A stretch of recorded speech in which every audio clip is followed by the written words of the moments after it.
E aí galera, beleza? Meu nome é Vinícius Cano, eu sou o pai dos FIIs e hoje eu vou te falar tudo sobre o HGRE11, um fundo imobiliário de lajes corporativas. Eu vou te falar o que ele tem no portfólio, quais são os ativos dele, o momento que as lajes corporativas passaram, o momento que elas estão passando agora, qual a perspectiva de futuro disso.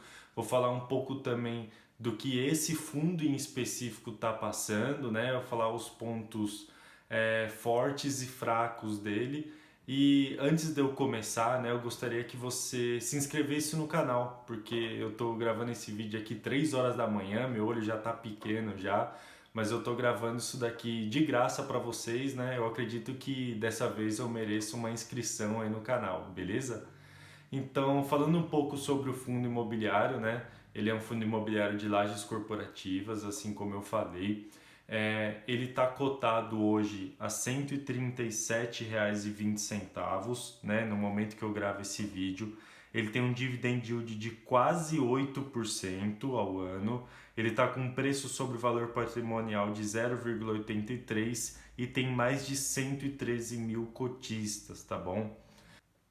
Só que essas informações que eu falei agora, elas não nos contam muito sobre o cenário, né, das lajes corporativas, não nos contam muito sobre o fundo imobiliário como um todo, né? Por que que elas não contam? Porque relativamente o fundo imobiliário está até com um dividend yield bom, está com dividend yield alto, né? Se for comparado com alguns outros fundos imobiliários de lajes corporativas. E ele está com preço sobre valor patrimonial de 0,83, né? O que isso significa para a gente? Isso significa que o preço sobre valor patrimonial está adequado ao que o fundo imobiliário está passando, né? O fundo imobiliário ele tem um problema aí de aumento na vacância. O que é isso? A vacância física do fundo imobiliário aumentou ao longo do tempo, né? Ela aumentou de 22,4% para 26,7% agora no fim do ano de 2021. Eu gravo esse vídeo no começo de 2022, então eu estou com o relatório gerencial de janeiro, tá? De 2022 e teve uma retrospectiva assim de 2021, né? E fechou 2021 com 26,7% de vacância física. Isso significa que 26,7% dos andares, né, dos possíveis escritórios ali, eles não estão alugados. Isso significa, né, o resultado disso tudo é que a gente, investidor, vai receber menos dividendo, né?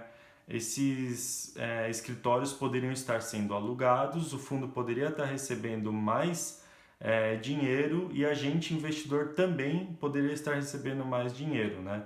Eu vejo como essa vacância sendo uma vacância alta, mesmo pensando que o setor, né, de lajes corporativas, o setor de escritório sofreu muito na pandemia, né? A gente tem os fundos imobiliários sofrendo um pouco, né, por causa da pandemia, porém alguns setores sofreram ainda mais, né, como os setores de shoppings e lajes corporativas. Outros setores, né, outros tipos de fundo imobiliário, como os fundos imobiliários de papel, até que se destacaram em 2021, né?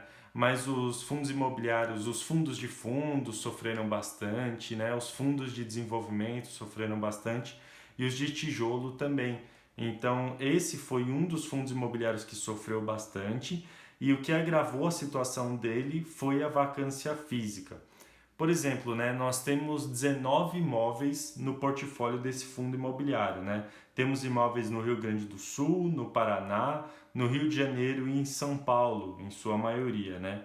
E esse fundo ele está com dificuldade de alugar alguns andares, por exemplo, do Paulista Star, que é um imóvel que ele tem, né? Ele está com dificuldade em alugar alguns andares do edifício Jatobá, né? A Enel ela entregou 7 andares em 2021 desse edifício Jatobá e a gestão só conseguiu alugar 4 andares, né? Após essa entrega aí da Enel.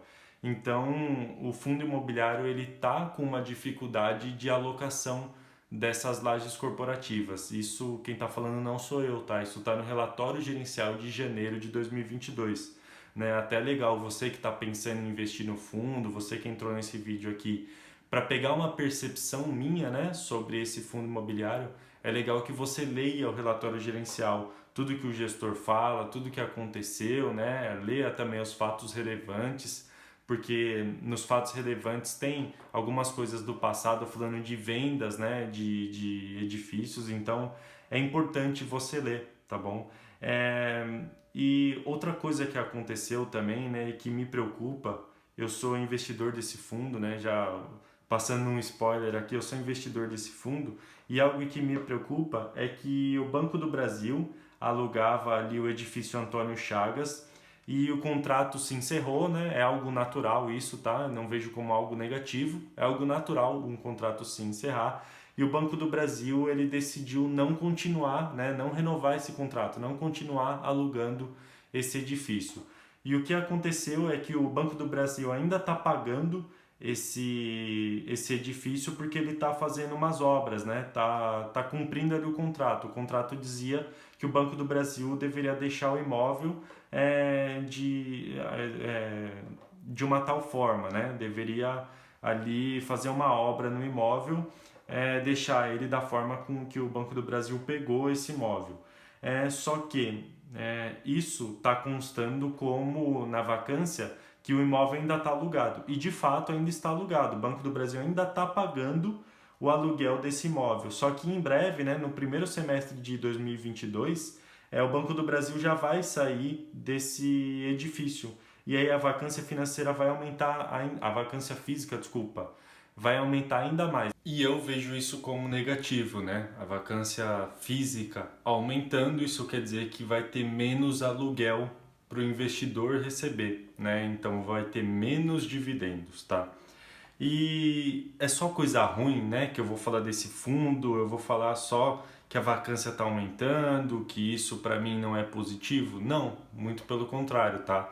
Esse fundo tem muitas coisas boas. Eu já falei do portfólio do fundo, que tem 19 ativos, né? Sendo que um ativo, que é a Torre Martiniano, ela está passando por obras, né? É importante ressaltar isso, mas tem 19 ativos no portfólio e tem uma boa diversificação, sendo que esses ativos eles são de muita qualidade, né? Muita qualidade, uma boa localização, ativos diversificados por estado, então isso é muito bom, tá? Uma outra coisa muito boa que eu vejo no fundo imobiliário é que os contratos dele vencem, 76%, né, dos contratos dele vencem em 2025 ou um ano posterior a isso, né? Isso é muito bom porque dá uma previsibilidade de dividendos muito boa, né? Eu sei que esse fundo ele vai continuar pagando bons dividendos porque esses contratos eles demoram a vencer. E se eles vencerem, vai ter uma multa rescisória e eu vou receber dividendos da mesma forma, tá? Se esses contratos eles forem encerrados antes da data alvo, tá bom? Outra coisa boa desse fundo imobiliário, né? É a rentabilidade passada dele, né? Você pode até se perguntar, pô, Vinícius, mas rentabilidade passada não é garantia de rentabilidade futura, correto? E eu concordo com você, não é garantia nenhuma, tá? Mas por que eu estou olhando para a rentabilidade passada dele?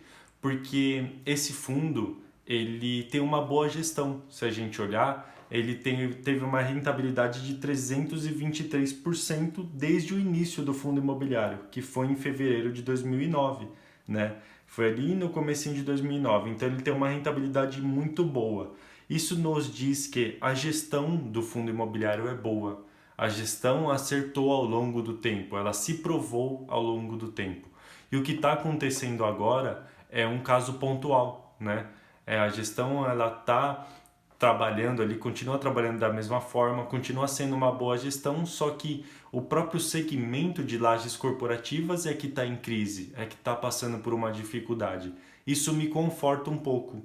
Isso faz com que eu não fique preocupado com o fundo imobiliário, né?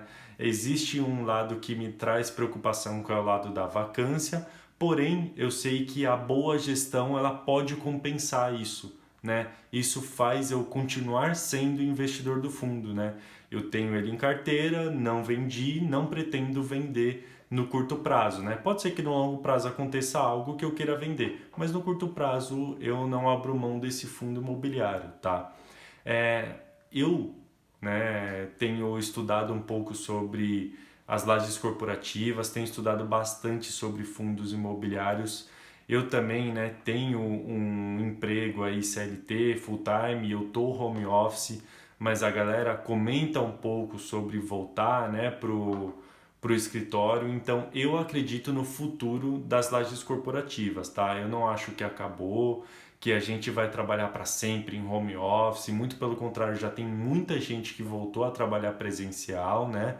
Então, eu acredito no futuro das lajes corporativas, eu acredito que essa situação vai melhorar. Não estou falando que o fundo imobiliário ele vai conseguir alugar todos os edifícios, todos os andares, não estou falando isso, mas eu acredito sim numa vacância física e financeira um pouco menor aí no final de 2022, tá? Isso é garantia que vai acontecer? Óbvio que não, né? Eu não tenho bola de cristal nem nada do tipo. O que eu tô tomando por base são as pessoas que eu convivo, as conversas que eu ouço. Eu tô tomando por base isso, né? Os influenciadores, os economistas que falam sobre isso, né? Então há mais ou menos um consenso no mercado que as lajes corporativas elas vão melhorar aí ao longo do tempo, tá? Então, esse foi o vídeo de hoje. Eu espero que tenha te ajudado. Peço que você se inscreva no canal. Estou finalizando esse vídeo 4 e pouco da manhã, tá? Então, acredito que hoje eu estou merecendo aí uma inscrição no canal. Muito obrigado e até a próxima.